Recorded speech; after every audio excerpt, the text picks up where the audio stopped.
Hey, good morning. Happy Friday. A little bit later start today because I was up at the Bucks game last night. Sorry about that.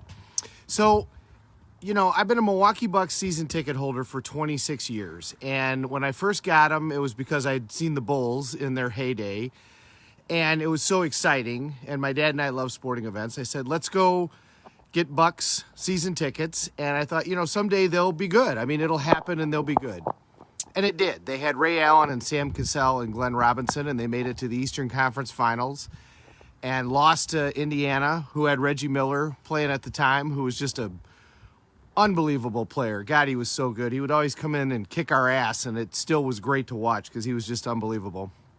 And, it was exciting and fun, and then the league changed. And then the LeBron Jameses of the world came into the league, and there was no loyalty to any franchise. It was all about the brand, and it's a business and all of this stuff.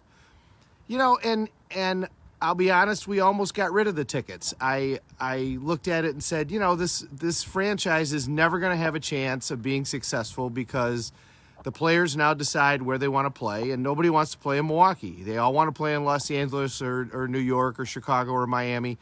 Nobody wants to be in these smaller franchises, and a smaller franchise just has no chance. It's kind of like a little bit what happened with baseball with the Yankees for a long time. But we kept the tickets, and then along came a guy, Giannis Antetokounmpo, and he came from a completely different background. He wasn't recruited out of sixth grade. He had to struggle for it. He was selling shoes on the street, and Milwaukee took a chance on him, and they stayed loyal to him.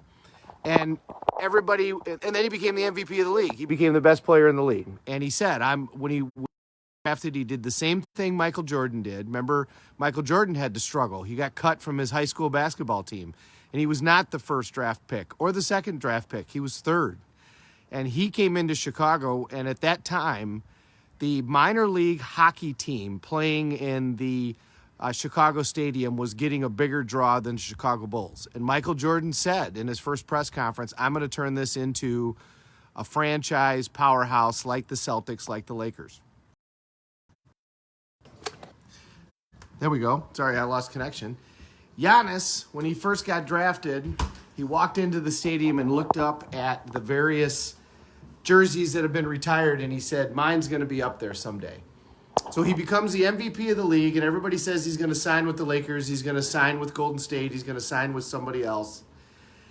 And what does he do? He stays loyal to the team and to the town that was loyal to him. And now, the franchise that was never thought about and laughed at is now the franchise that everybody wants to play at. Now, the NBA championships go through Milwaukee. And I remember when the slogan "Fear the Deer" came out, and it was a joke. People laughed at it. And, now they're not laughing. Now it's for real. What limiting beliefs do you have that you need to get rid of? My limiting belief there was Milwaukee's never going to have a chance to be the franchise that wins it all. Well, one person changed that.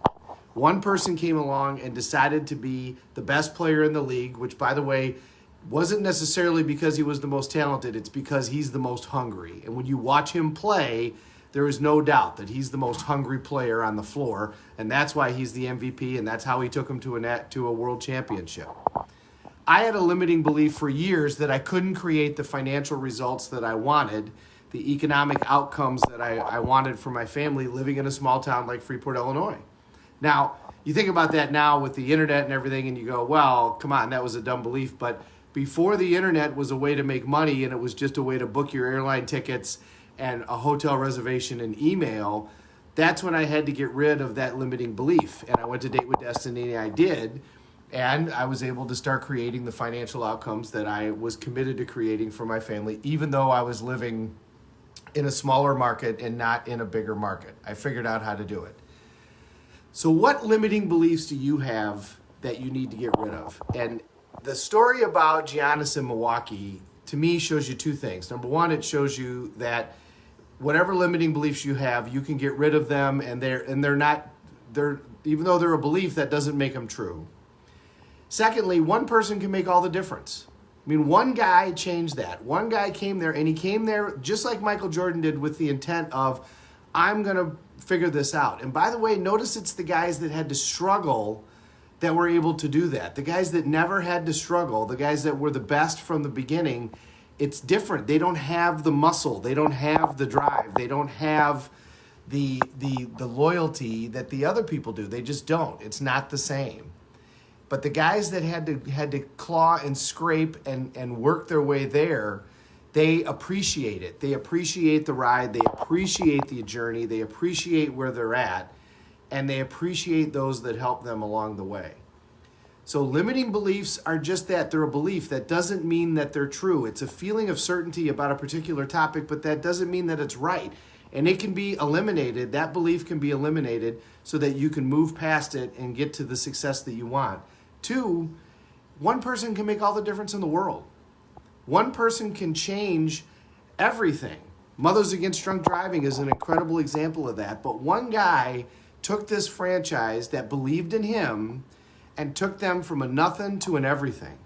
Now everybody wants to play in Milwaukee. I would have bet everything in the world against that would never happen, and here it is.